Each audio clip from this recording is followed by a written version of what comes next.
Welcome back to Chit Chats, everybody. My name is Antonio. And my name is Paul. And let's have a chit chat. All right, we did it. All right, cool. Welcome everybody to another episode of Chit Chats, and welcome Mr. Paul Stieber to the show. It's great to have you today. Good to be here. Yeah. For anyone who doesn't know, Paul here, I feel like I know that we're on a first name basis. You know what I mean? But I have this weird urge to say Mr. Stieber right now, just because I'll at least to introduce you. For anyone who doesn't know, this man here is my old English teacher, not old, previous English teacher. Let's say that. Let's use that wording. Back in high school, my junior year of high school. And you were a very big influence in my life, and you left a really big impact on my life. And I just wanted to have you on the show to talk about what your life as a teacher and different, just your thoughts on it. So thank you very much for being here. You're welcome. Glad to. Yeah, and so yeah, and now that I'm out of high school, like obviously, like we like I call you Paul. It's still like I don't know why it feels natural, but it also is just like I think with just any teacher, it just feels like more respectful to say Mr. or Mrs. Blank. You know what I mean? It does. And just so you know, Mhm. I'm going to turn 51 this year, but whenever I go back to Michigan, where I was raised, and I Mhm. encounter uh, adults, like the parents of my childhood friends or friends of my parents, my default is always Mr. and Mrs. I Mhm. can't get out of it myself. Yeah, So I'm with you. yeah. So it like it transcends like even when you get a little older, I guess. Yeah.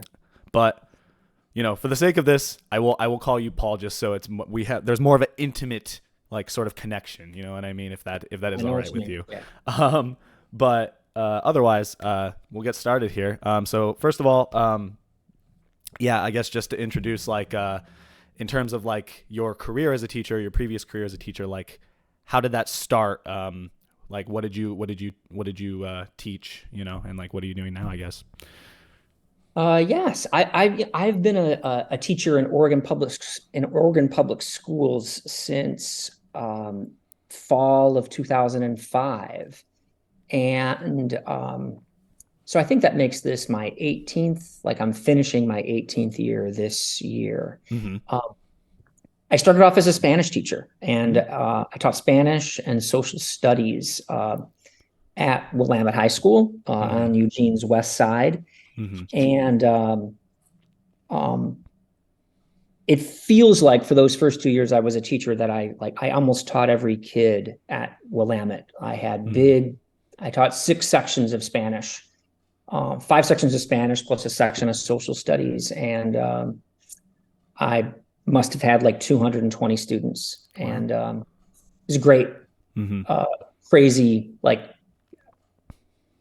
fun start of my career. And I did that for a Mm-hmm. couple of years before I started to teach English language development. Mm-hmm. That's English to immigrant students or students who are new to our country. Not all of them are new to our country. Some of them are born here, Mm-hmm.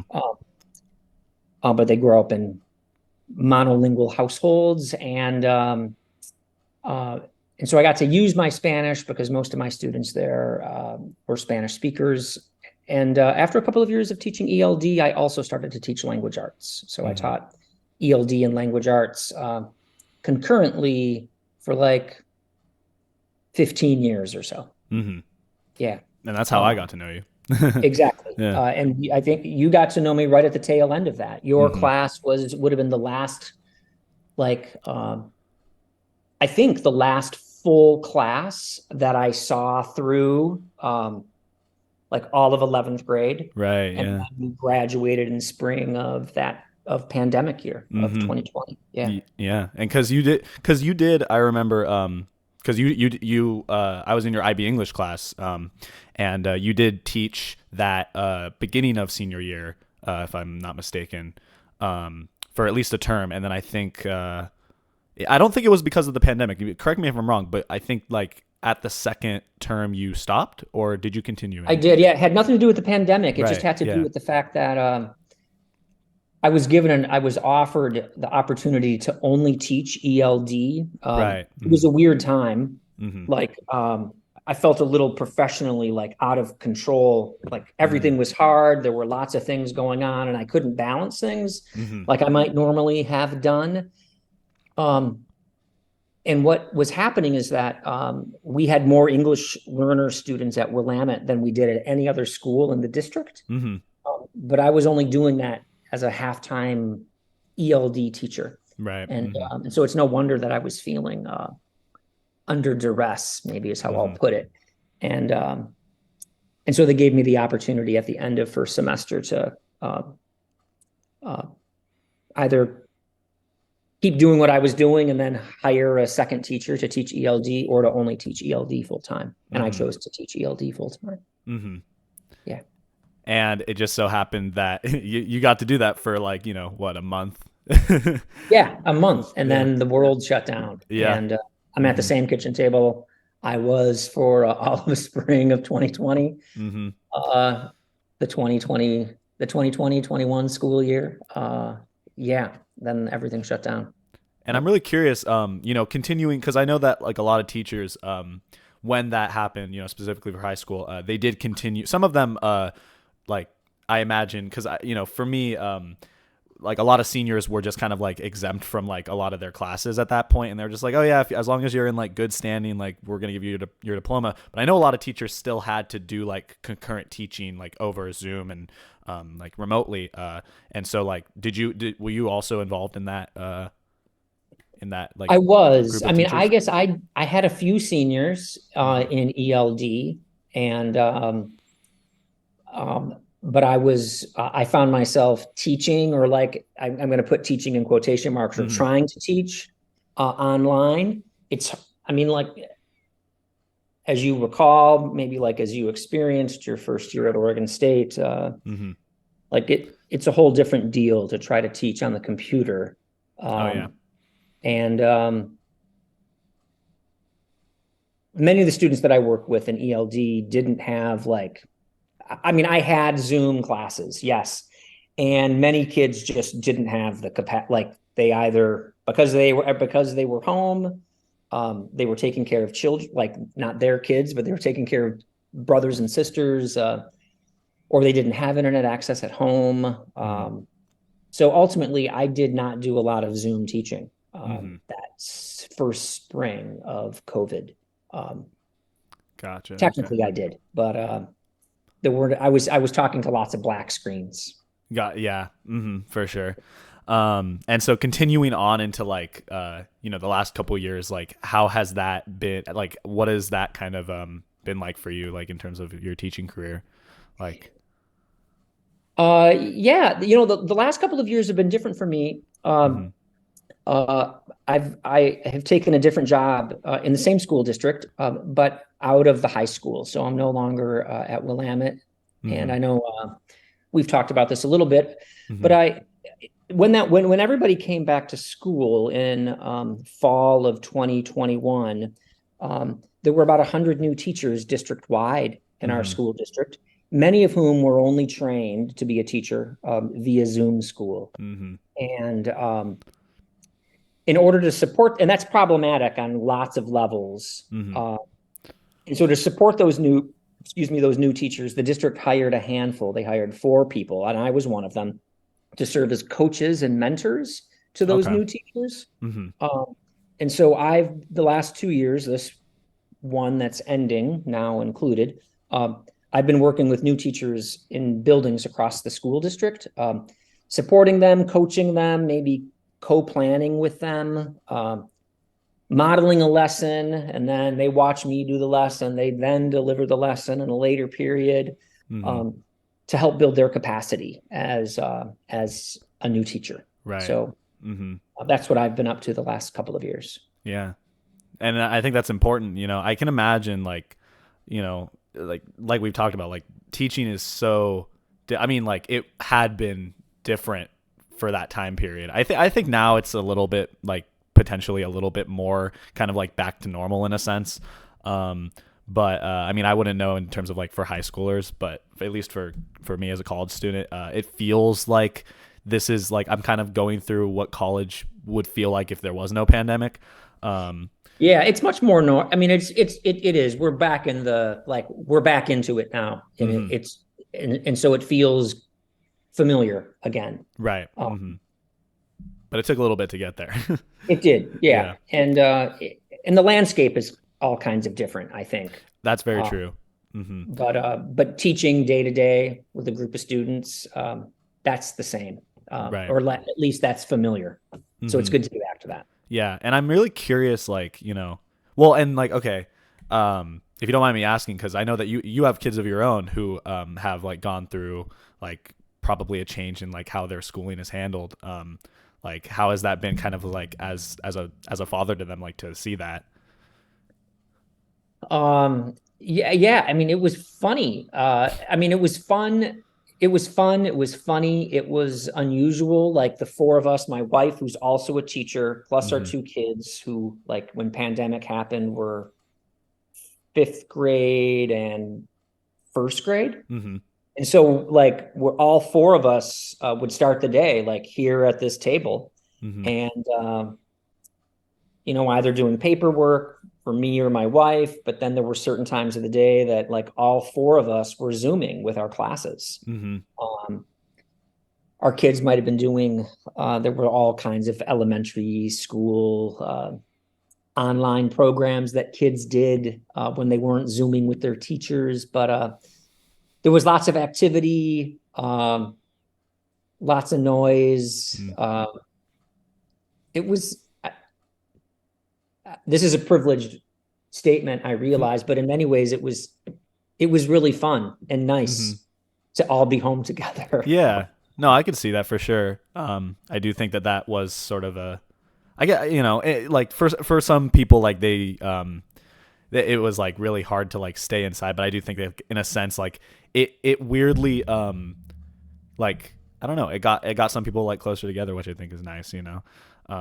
Because like, especially if everyone's so busy, you don't always have time to like spend together, in one place. So In one place. Yeah, it's yeah. true.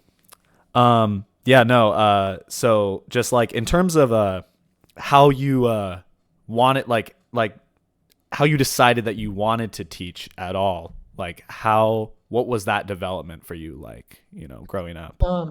Yeah, that's a good Yeah. question. And Mm-hmm. I didn't like I have a slightly different path than many Mm-hmm. teachers, or at least than some teachers. As in, I intended to become a teacher when I went to college back in the day. Mm-hmm. Um, um, like the teachers that I had, particularly in high school, were influential for me and impactful, and they cared about me, and I knew that, and they Mm-hmm. were smart and clever, and so they left an impression on me. Mm-hmm. And I knew, I knew as a 16, 17-year old, that that's something that would be like that I wanted to do, that felt fun, like Mm-hmm. to um, um, to work with people and teach them something, help them learn. And so I went to college thinking I was going to do that right away, but I didn't. I got to college, and I uh, ended up like getting into journalism, and this thing called a paper newspaper, which we still read in the 1990s physically. Mm-hmm. You get stains on your fingertips, That's reading crazy. I newspaper. cannot I know imagine that. it's kind of wacky Yeah. thinking about. But I went to college, and I got into that. I became a it's silly to say, or it feels silly, but like I joined the staff of my university student newspaper, Mm. and had a great time. Like, met my best pals in college that Mm-hmm. way, and um, enjoyed journalism. And so that when I left college in like the fall or the spring of 1996, That's what I did. I worked for 2 years at small newspapers in Michigan. Mm-hmm. Um, and then uh, I took a job. I wanted to get back to Detroit where my family was. I took a job as a medical writer at a Mm. big healthcare company called Blue Cross Blue Shield of Michigan. Okay. And I did that for uh, like 13 months, almost to the day. And then in the fall of 1998, I think it was, late summer of 1998, I moved to Mm-hmm. Oregon for a job in marketing and public relations, again, like a writing job Mm-hmm. uh, with the University of Oregon Mm. and the alumni relations fundraising arm of the university, Mm-hmm. creating websites and writing for websites and print and digital magazines or and things along that line. And Mm-hmm. I did that for about 5 or 6 years. Mm-hmm. Um, and then realized, or just like over time, I realized like that wasn't, um, it was like the same wash and repeat, rinse and Mm-hmm. repeat Mm-hmm. every single day. Mm-hmm. And it wasn't very, it was fun. And I got to meet lots of interesting people. And that's where I like ultimately, like I met my wife Mm-hmm. when I was working on campus. But it wasn't something that I wanted to do forever. And Mm-hmm. so in the fall of 2004, I went back to school. I think I had just turned like 30 maybe, Mm-hmm. and went back to school and spent like 12 months in a master's teacher license program at the University of Oregon. Mm-hmm. Yeah. Okay. Yeah. Um, it's very yeah, very like roller coaster of a journey, I feel like. In Yeah, in I'm some thankful it ways. was. Like I Yeah. mean, I'm glad No, I like in a didn't, good way. in a good way for me. Yeah. Like I would Yeah. not have, I mean, I was already a misfit as a teacher at Mm-hmm. age 31. Like Mm-hmm. teaching's just hard Yeah, in I can lots of imagine. ways I did not expect. But had I done it when I was like 23 and right out of college, it would have been a fucking disaster. I'll Yeah. just say, Mm-hmm. like, I was not mature enough in my 20s Mm-hmm. to do this job well. Uh, so yeah, It was the right time. Like when it got to it, it was you felt like it was yeah. the right When it time. when the time That's was good. right, it was the right time. That's good. And so in terms of like the subject that you decided to teach, like obviously it seems like Spanish was a big part of like like of your like college career potentially, or like what you learned. Like is that like what made you want to teach like English to Spanish learners You know, or a Spanish teacher? it's a good question, and I think there are two big reasons, like why I wanted to teach Spanish, or then why I used Spanish to like I would use Spanish frequently as I taught English learners. Mm-hmm. Like my best teacher in high school Mm-hmm. was my Spanish teacher, my 11th and 12th grade Spanish Oh, teacher, and okay. he was a Mm-hmm. really, really, really incredibly smart trilingual guy Mm-hmm. uh, who had a doctorate from the University of Michigan in German, of all things, Mm. but he also was a fluent Spanish speaker. And he just happened to be teaching at my high school because his wife was a doctor at a nearby hospital, and they relocated to that part of Detroit, and he was just a dynamic, cool guy, Mm-hmm. and I mean, like the kind of teacher that leaves an impression on you. And I was like, I want to do that. Like Mm-hmm. that was fun. Um, and in terms of like why Spanish, this next anecdote, it didn't impact my brothers. I have two younger brothers, the way it impacted me, but it certainly impacted me. My mom and dad used to take 3 weeks every Michigan winter, like when I was like late elementary school, like maybe like from fifth grade to ninth grade. And my Mm-hmm. parents would go to Acapulco, Mexico for Mm-hmm. 2 or 3 weeks. My dad would like cobble together all of this vacation time. Uh-huh. And my parents are like the whitest white people ever. They don't have any education beyond high school. but they wanted to get out of the cold. My dad was a firefighter, and so he just Mm. wanted to go somewhere warm. And my mom always liked laying in the sun. Mm-hmm. And so they would go to Mexico for 2 or 3 weeks, no Spanish, nothing. And Huh.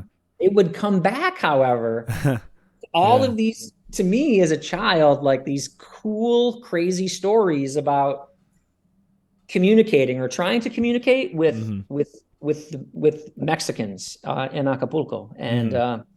it just like it dawned on me, like, I mean, I don't remember this moment in particular, but the more times they went, the more it was cemented into my mind that learning another language was a way to have an interesting life Mm-hmm.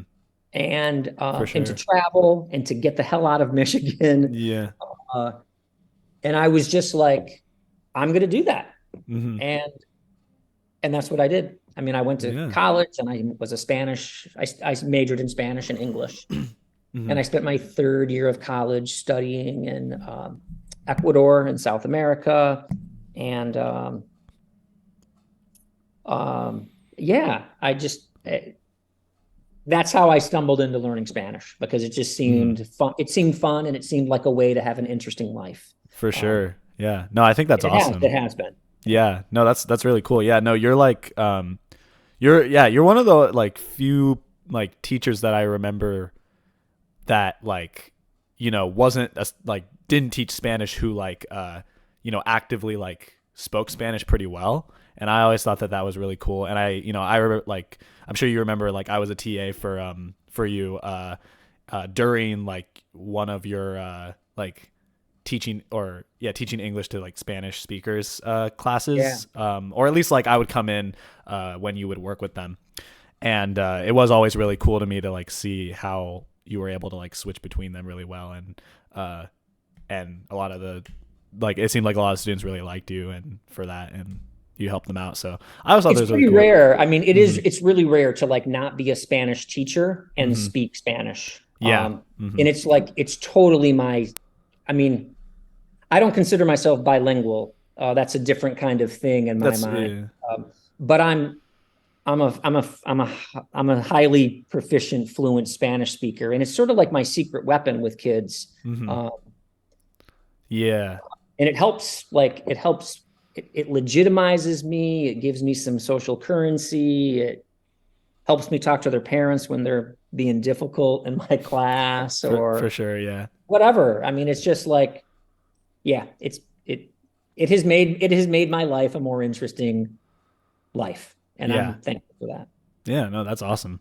And maybe on that topic, just because I was curious, on the topic of difficult students, like what has been your experience with that and like dealing with students that can be difficult sometimes, and like what do you do in those scenarios?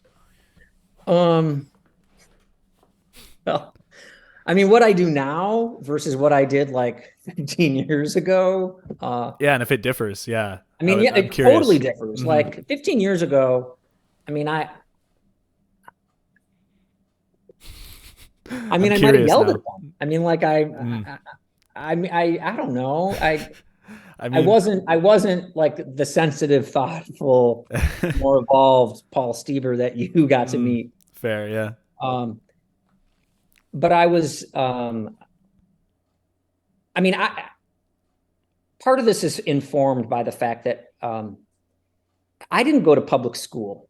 And when I went to high school, I went to an all boys Catholic school Mm-hmm. where um, your mom or your dad was paying for you to go. Mm-hmm. And so you didn't fuck around. Like, um, because my dad was paying, thousands of dollars for me and my two brothers to go to private school. Mm-hmm. And so, I mean, kids still messed around, but I didn't because I knew that I shouldn't, but I knew that it Mm-hmm. wasn't good Yeah, to. for sure. And so when I became a teacher, um, in public school, and I mean, I began to learn like, oh, and this is naive. I hear myself say this and I realize it's naive. Um, I mean, I realized like, oh, not everybody wants to be in school. Not everybody actually likes to learn. Yeah. And that's like that's I understand why that. I mean, I have understanding now why that is, of course. Mm-hmm. But as a new teacher, I undoubtedly struggled with it, and so I was probably impatient. Um, um, but I learned pretty quick that the key is this. Um, and the key is to have, if I could make strong relationships with people, teenagers of all kinds, um, that they're less likely to be a dick for me, Mm-hmm. or to be off task in class. That's fair. And Yeah. it's not, it doesn't work all the time. There's not 100% guarantee, but Right. yeah, But you have much better, like when you have a relationship with someone, um, and you know their name, like knowing students' names is just the most crucial piece to managing and like existing in a classroom. for sure. Um, um, you you have a lot more, like, you just have a lot more space, so to speak, to work together. Mm-hmm. And there will, like, you got to give a little as the teacher, the student has to give a little, and you find a place where you can both work and learn, and coexist. Mm-hmm. I mean, I can remember, like, I don't remember the first time I had to do this for like a student in Spanish class. Like call home if a student was like super difficult or not, where I couldn't find a way to help them, Right. Mm-hmm. be more focused. But I remember my first semester teaching English learners, and there was a kid who was 16 or 17, and he did not want to be in school, Mm-hmm. and I don't blame him. He wanted to work, Mm-hmm. and but he was really a pain in the ass. This boy Miguel, and I still remember him very clearly. And I had to call home because like all of the talking that we did in class, just was it didn't work. Mm-hmm. So I had to call home, but I had to call home and talk in Spanish over the phone, and Mm-hmm. that freaked me out because um, I'd never had to call home before for any kind of student, or I just never had. And I'm going to have this conversation in Spanish. And while I have good Spanish, talking Spanish over the phone is just trickier and harder Yeah. as a non-native speaker, Feel a lot um, more comfortable talking face to face with in someone. person, Yeah, totally. for sure. Um, but like, so I rehearsed what I needed to say. I probably wrote some notes. Mm-hmm. Um, yeah. And I talked to Miguel's uncle, who he was living with, and Mm-hmm. everything worked fine. And Miguel is now living a good life here in Eugene. Mm-hmm. Weirdly, his wife ended up being one of the caretakers for my daughter at her daycare when she was an infant. Oh wait, Um, so wait, when was this? Like, 2007. oh, okay. Yeah. Okay, so And it's a while ago. it's a long time ago. Mm-hmm. Fall of 2007 is when I would have first started teaching English learners. Okay. And Mm-hmm. Miguel didn't finish high school. And that's so I know this is probably not the right thing to say, but it's okay that Miguel didn't finish high school. Like he he learned enough English Mm-hmm. and was able to go on, and he has a he has a meaningful life here in Eugene without a high school diploma. Mm-hmm. And a number of years later, it turned out that Miguel's wife was taking care of my daughter at daycare. So it's a Oh small wow. world. Yeah. Eugene is especially small. Yeah, for sure. Wow, that's yeah. Came full circle kind of on the topic of like because I feel like that is kind of a point of contention what you said about like it's probably not the right thing to say but it's okay that he didn't finish high school. I do think that like some people would like really agree with that and some people would disagree with that, you know what I mean? And Totally. I like honestly like it's been like something for me personally that I've like kind of like tossed and turned about like in terms of not necessarily myself but just like in general like if I were to have kids like if and they told me like I don't want to go to school like how would I sort of respond to that? So like what is your kind of like thought about that? Like do you think like it's more beneficial to go to school? Do you think like it's okay not to like what do you think? Well, I mean,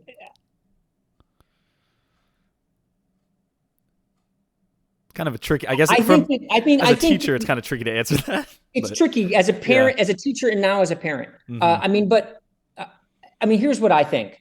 I think that I think that your life, like the general you, just like the royal us, our lives are better when we have education. Yeah, Um, and for sure.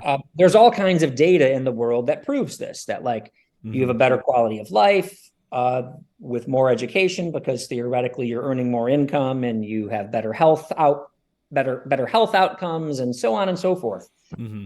with the more education that you have. Yeah. Um, um, I think you develop social skills really well too, like going through school, like, or, best case scenario, like, I think like being physically in school can help with that.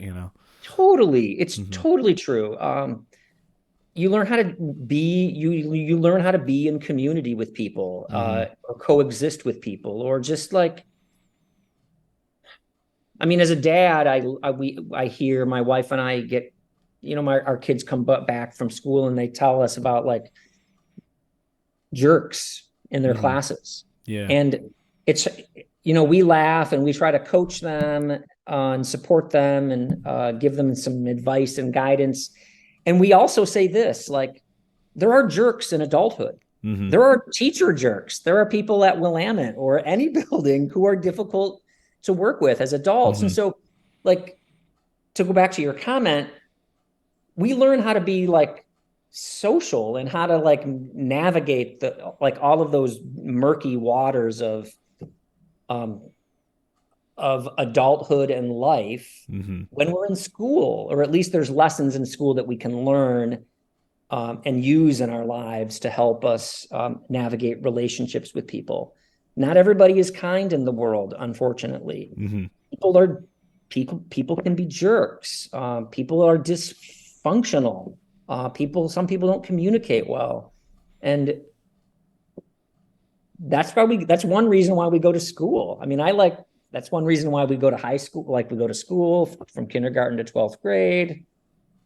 It's one reason why I think it's good to go to college. You learn more about, in a slightly more independent environment, but still structured. You learn how to live on your own. You learn how to navigate relationships, the whole thing. For Yeah. sure. Um, I mean, graduating from high school is important. I can't Yeah. deny that. Hmm. And certainly, like, it's a no fucking brainer for my kids. I mean, like, Hmm. they're going to go to high school. But Yeah. I'm only speaking specifically about the kinds of students that I have worked with sometimes, um, who come to the United States from poverty in developing countries, and where they might have earned, for 10 hours of terrible physical labor, they might have earned the equivalent of $5, which was hardly enough for them or their families to live and exist Hmm. on. And so they come to the United States, and suddenly here in Oregon, they can earn $12 for an hour Yeah. Hmm. working as a dishwasher. And I know that's not like work that that many people might aspire to, but for students who come here from countries where they lived in poverty and they lived hand to mouth, working is paramount. It's so important. Yeah. And when they leave, if they leave school before getting a diploma, I don't blame them. All of those kids that I've worked with over the years, many of them have graduated, many have not, but they all support their families back in India or in Hmm. Guatemala or in southern Mexico or wherever they're from. Hmm. Um, and I would try to get them as much English as I could while I Hmm. had them, and remind them that English is the key to a better existence and better life for them. Hmm. And if they didn't graduate, I understood. I Yeah. understood why. Hmm. Yeah, And I think you just got to hope for the best for them. you do. Because, yeah. I was given some advice early on when I started teaching English learners, and that advice was, um, maybe you're teaching to their children, Mm-hmm. to the children of those students that you currently have, and you're trying to keep them in school while they're being pulled by the lure of of earning significant money. Yeah. You're actually teaching to their future children. So Yeah. everything that you say to them, they're hearing and they're putting away somewhere. And as you talk to them about the importance of education, um, that's something that even if they didn't finish school, um, that they're going to remember and take with them. And damn it, their kids are going to go to school because they're going to have kids who Mm-hmm. are here in the United States, here in Eugene, in our community.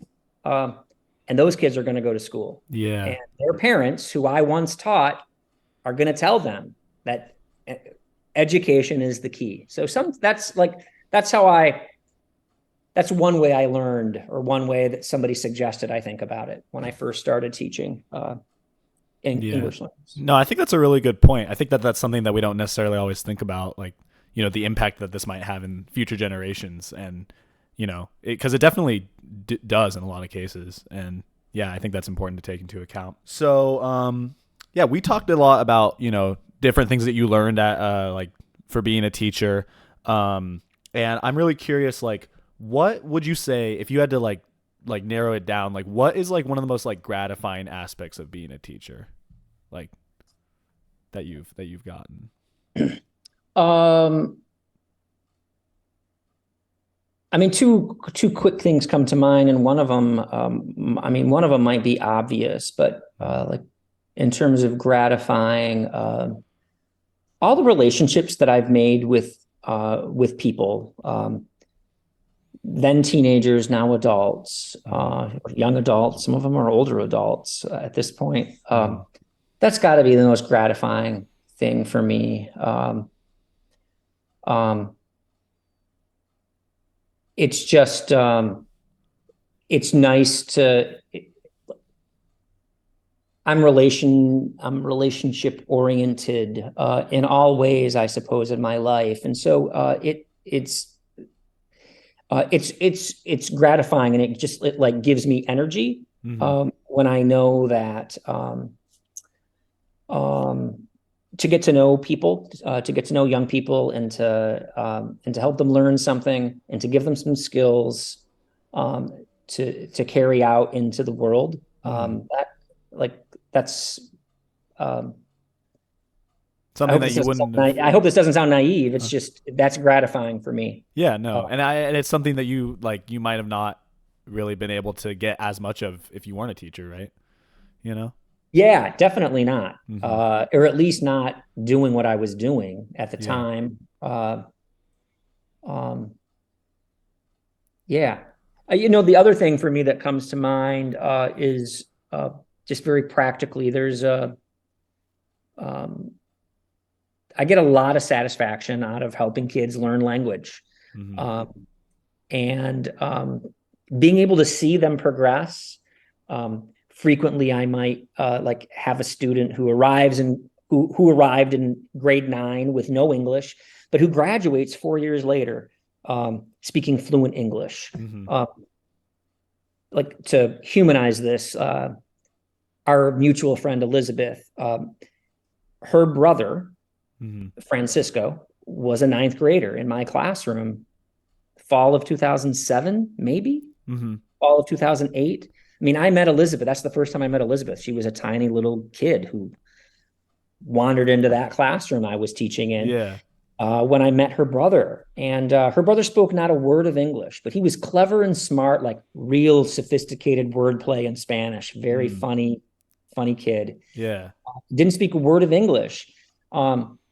And senior year, he had was in a regular mainstream language arts class. He exited English language development. He was a fluent English speaker. Yeah. And it's like, that's not my victory. And it's not because of me, but I helped along the way. And just knowing that I helped Yeah. and was like there to witness the growth. Yeah. Yeah, that's just it's a fabulous feeling. For sure. Yeah. And yeah, I love it. Like that's super gratifying. Yeah. No, I definitely, because I feel like that's such a like, especially like when you get to the to like when you see like the sort of the ending of like a student's like high school journey, like I feel like kind of reflecting back, like you know, like especially if you were there, like from when they entered to when they exit, like it's a super like kind of like I don't know, like almost like mind-blowing like thing to reflect on, you know, I can imagine. Yeah, Yeah. it totally is. Yeah. Yes, it's. I feel really privileged to be able to have to have. I hate the word journey. That people have fucking ruined that word. That's fair. Uh, Yeah. uh, and so I caught myself before I said it and Yeah. saying, I just said it, but I couldn't think of a uh, better word, but I'm sure there I is a better word. it's just like reality TV or something has ruined the word journey. But like Yeah. so just like to walk with those students, like to be in community with them, maybe that's how I'll put it. Like to be Yeah. in Yeah. community with them for Mhm. 4 years, watching them learn a little bit every day and giving them the right sort of like opportunities to learn and test themselves and grow. And then to see what happens at the end of 4 years, like that's magic. Yeah. That's magic.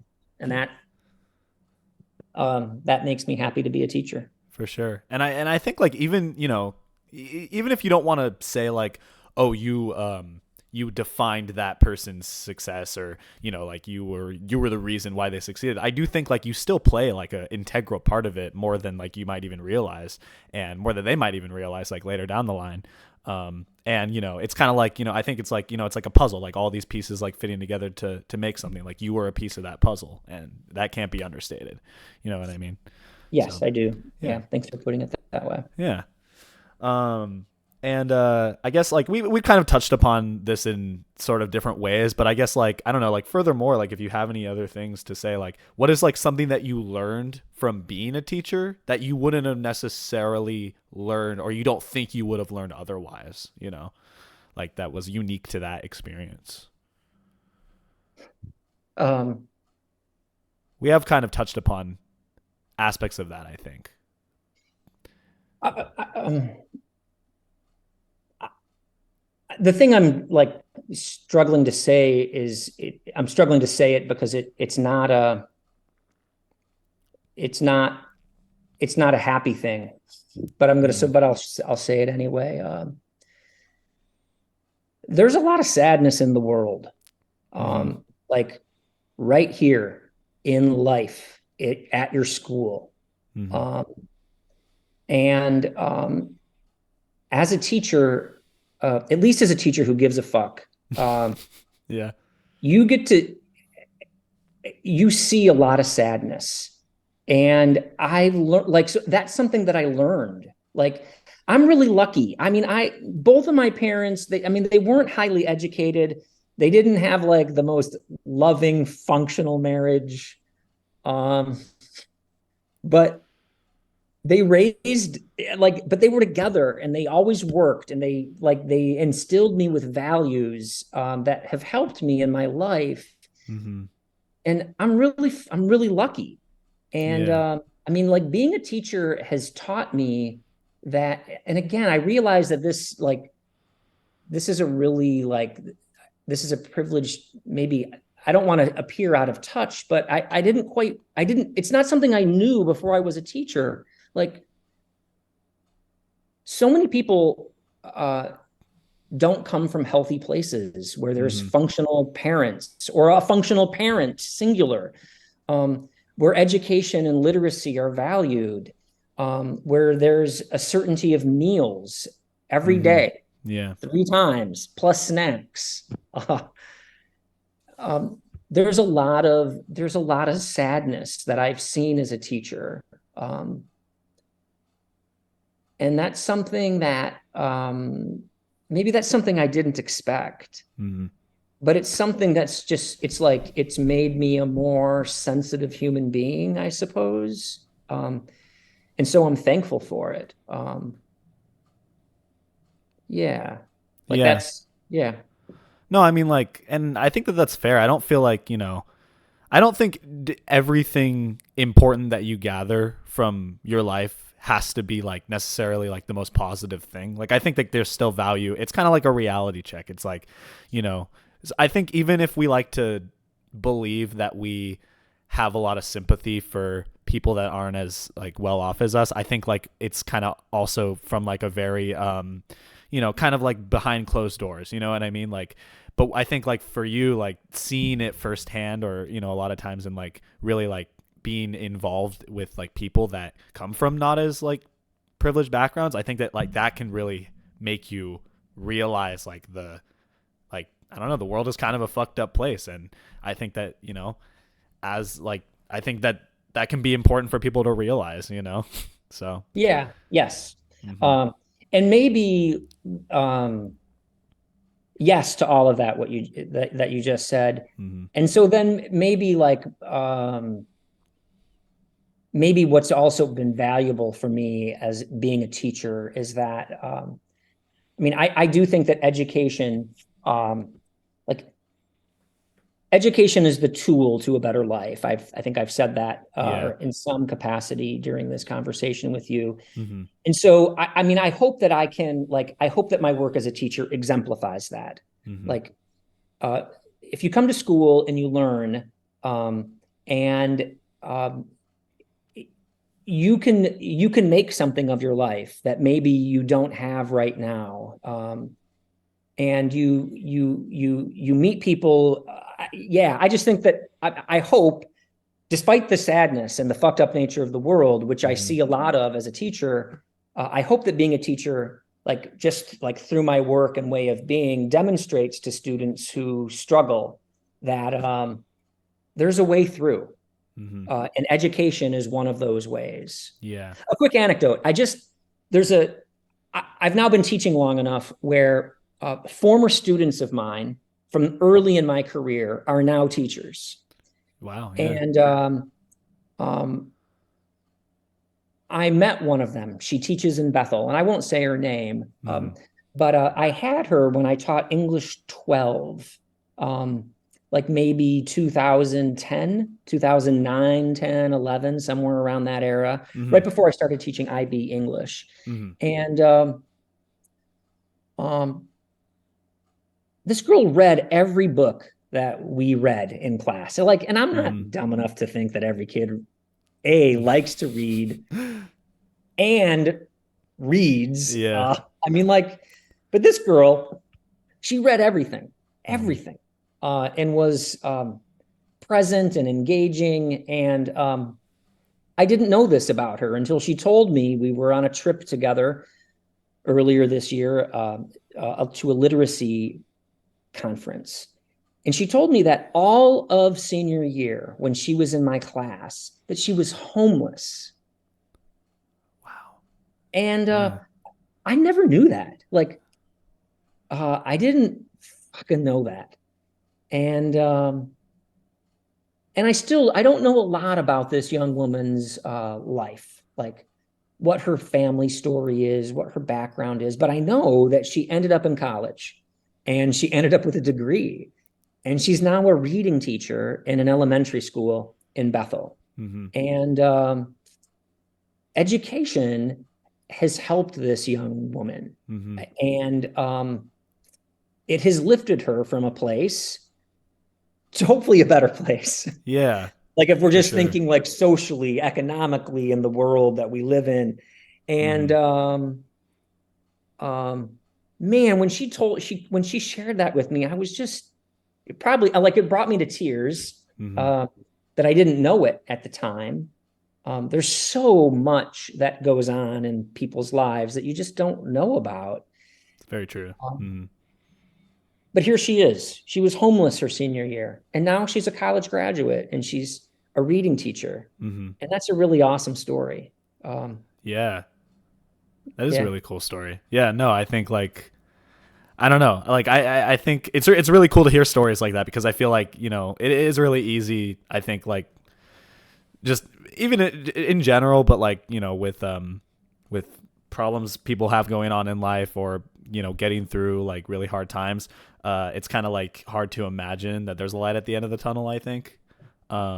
But I think hearing stories like that, and just trying to, I don't know, do anything you can to try to like stay motivated, keep a positive mind. I like to think of myself as an optimist, for better or for worse, depending on the scenario. And I always try to believe like things are looking up, or things will look up eventually. And I'm really glad you shared that story, because I think that could speak to a lot of people. Um, Yeah, thank you. Yeah. yeah, for sure. Well, overall, like, I think, I have one more question for you, to close off this little interview. And I guess that's just like, there might be some people watching this who, maybe some like former Willamette alumni, or just people in general that just want to hear the story of someone who, you know, worked as a teacher. And what advice, they might be interested in being a teacher themselves. And so like what advice would you give to someone who is interested in being a teacher, whether that's, specifically like an English teacher or a Spanish teacher, or just a teacher in general? Like what would you tell them? Uh, Go find a job in a school as an educational assistant. That is my big advice to people. Mm-hmm. And if you think you want to work with older kids, like get a job in a middle school or high school. If you know you want to work with younger kids, become an EA in an educational assistant in an elementary school.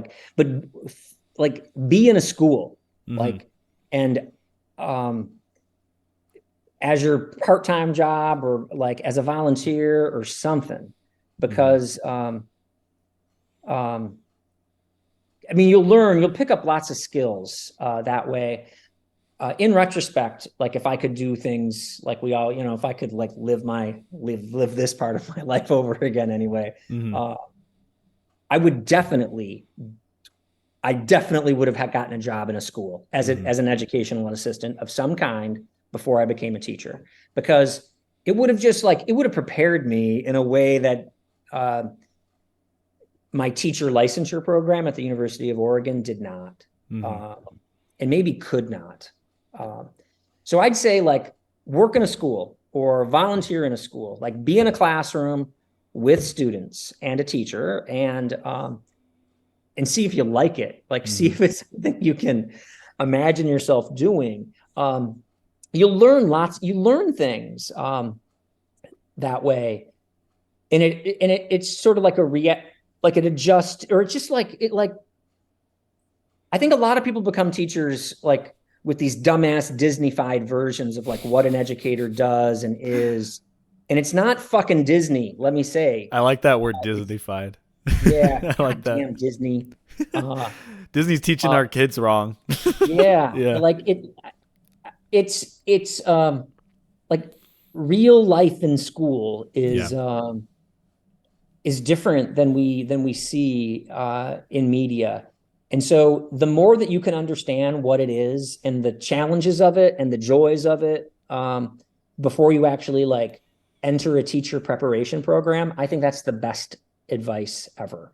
For sure. Be a coach. Like I met a former student. I saw a former student a couple of weeks ago, and he coaches soccer. I don't know if this guy's ever going to be a teacher, Mm-hmm. but coaching soccer is a really smart way to like get involved with school or just young people or teenagers. Yeah. Mm-hmm. Um, and so that's my big advice. Like work with students, either like get a job in a school or volunteer in a school. Sometimes at universities, you can take like 1 or 2 credit classes that like actually put you into a volunteer opportunity Mm-hmm. in a school. And so I would say do that. And you got to like kids, and you have to be okay feeling humbled, because Jesus, like it's hard.